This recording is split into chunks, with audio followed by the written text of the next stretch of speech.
Hello friends, आज की इस वीडियो में देखेंगे प्रेजेंट टेंस के बारे में, यानी कि वर्तमान काल किसे कहते हैं, वर्तमान काल के कितने भेद होते हैं।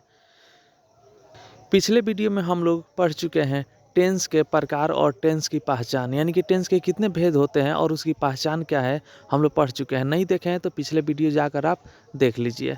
चलिए हम लोग शुरू करते हैं प्रेजेंट टेंस यानी कि वर्तमान काल। तो वर्तमान काल यानी कि प्रेजेंट टेंस के 4 भेद होते हैं। पहला यहाँ पे दिया हुआ है प्रेजेंट इंडेफिनिट टेंस, यानी कि इसको हम लोग सिंपल प्रेजेंट टेंस भी कहते हैं। प्रेजेंट इंडेफिनिट टेंस कहिए या सिंपल प्रेजेंट टेंस कहिए, दोनों एक ही होता है, ठीक है। दूसरा नंबर में दिया हुआ है प्रेजेंट इम्परफेक्ट टेंस, और या उसको हम लोग प्रेजेंट कंटिन्यूस टेंस भी कहते हैं। तो आप प्रेजेंट इम्परफेक्ट कहिए या प्रेजेंट कंटिन्यूस कहिए, दोनों एक ही होता है, ठीक है। आगे दिया हुआ है 3 नंबर में दिया हुआ है प्रेजेंट परफेक्ट टेंस, और चौथा में दिया हुआ है प्रेजेंट परफेक्ट कंटिन्यूअस टेंस होता है। ये प्रेजेंट टेंस के 4 भेद होता है, ठीक है। चारों भेद आप याद कर लीजिए।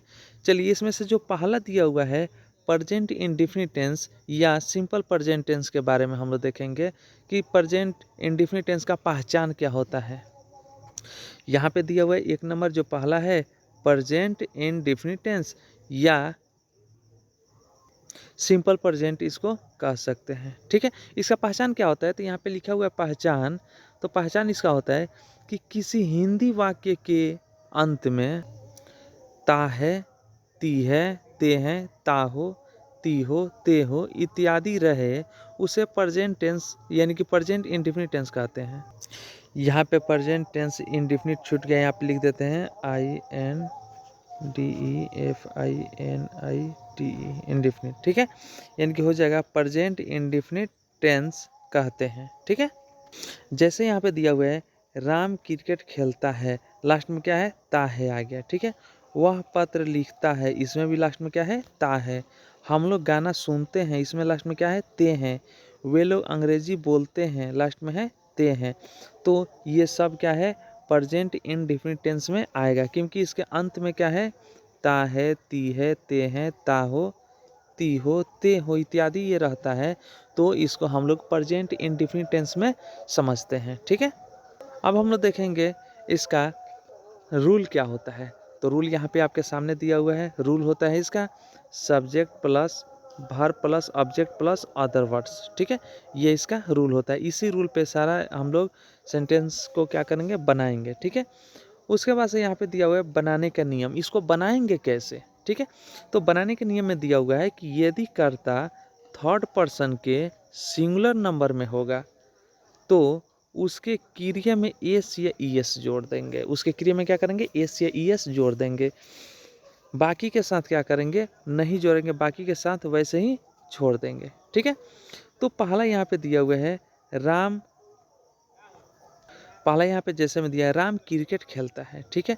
तो चलिए इसको कैसे बनाया गया है, तो देखिए यहाँ पे लिखा हुआ है राम, जो पहले क्या है, सब्जेक्ट है राम, उसका सब वर्ब, वर्ब में क्या है, तो वर्ब आपका खेलना हो गया। तो यहाँ पे लिखा गया है 2 नंबर में प्ले। राम जो है थर्ड पर्सन के सिंगुलर है, इसलिए प्ले में क्या किया गया है, एस लगा दिया गया है, ठीक है। उसका ऑब्जेक्ट है, ऑब्जेक्ट क्या कर रहा है, तो क्रिकेट खेल रहा है, तो क्रिकेट यहाँ पे लिख दिया गया है। तो इसका इंग्लिश हो जाएगा राम प्लेज क्रिकेट, ठीक है। दूसरा नंबर में यहाँ पे लिखा हुआ है वह पत्र लिखता है, ठीक है। तो वह का क्या होता है, सबसे पहले यहाँ पे सब्जेक्ट लिखेंगे, तो सब्जेक्ट हो गया वह यानी कि ही। दूसरा में वर्ब, वर्ब क्या हो गया, राइट, और ऑब्जेक्ट हो गया लेटर, ठीक है। तो ही जो है वो थर्ड पर्सन के सिंगुलर है, इसलिए इसके क्रिया में एस लगा दिया गया है, ही राइट्स ए लेटर। तीसरा यहाँ पे दिया हुआ है हम लोग गाना सुनते हैं, ठीक है। तो इसमें सब्जेक्ट कौन सा हो जाएगा, तो सब्जेक्ट हो जाएगा हम लोग। यहाँ पे सब्जेक्ट हो जाएगा हम लोग, तो वी हो गया, सुनना का हियर हो जाएगा, और गाना का सॉन्ग हो जाएगा, ठीक है। यहाँ पे जो है वी जो है वो फर्स्ट पर्सन है, लेकिन यहाँ पे लिखा गया है यदि कर्ता थर्ड पर्सन में होना चाहिए, थर्ड पर्सन के सिंगुलर नंबर में होना चाहिए, तभी उसके क्रिया में एस या ई एस लगाएंगे। लेकिन यहाँ पे कर्ता जो है वी, वो आपका फर्स्ट पर्सन है, थर्ड पर्सन नहीं है, इसलिए इसके क्रिया में एस या ई एस नहीं लगाए हैं। यहाँ पे लिखा गया है बाकी के साथ नहीं जोड़ेंगे, तो इसमें नहीं जोड़ा जाएगा, ठीक है। तो हो जाएगा वी हियर ए सॉन्ग, हम लोग गाना सुनते हैं, ठीक है। इसके आगे दिया हुआ है वे लोग अंग्रेजी बोलते हैं, ठीक है।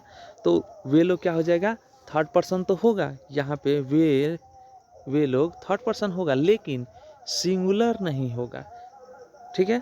तो इसलिए इसकी क्रिया में यानी कि सबसे पहले सब्जेक्ट हो गया वे लोग, उसका से वर्ब हो गया स्पीक और ऑब्जेक्ट हो गया इंग्लिश। वे लोग अंग्रेजी बोलते हैं तो हो जाएगा दे स्पीक इंग्लिश। इस स्पीक में एस या ईएस नहीं जोड़ेंगे क्योंकि कर्ता थर्ड पर्सन के सिंगुलर नंबर में नहीं है। थर्ड पर्सन तो है लेकिन सिंगुलर नंबर में नहीं है, इसलिए इसके क्रिया में एस या ईएस नहीं जोड़ेंगे। बस इतना ही है। इसमें क्या करना है, सबसे पहले एक नंबर आपको याद करना है पहचान। ये एक नंबर में हो जाएगा पहचान। अगर ये आप पहचान याद कर लिए, ये एक नंबर में आपको पहचान याद कर लेना है, ठीक है।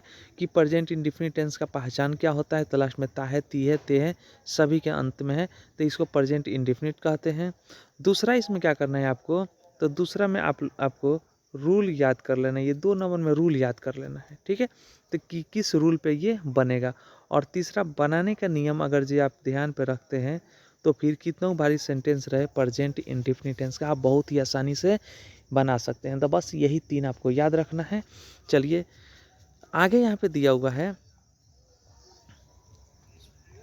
ये कुछ सेंटेंस दिया हुआ है, ये आपके लिए है, फॉर यू, ठीक है। ये आपके लिए है, ये बनाना है, ठीक है। अगर ये वीडियो समझ में आ गया तो बहुत ही आसानी से इसको आप बना लेंगे।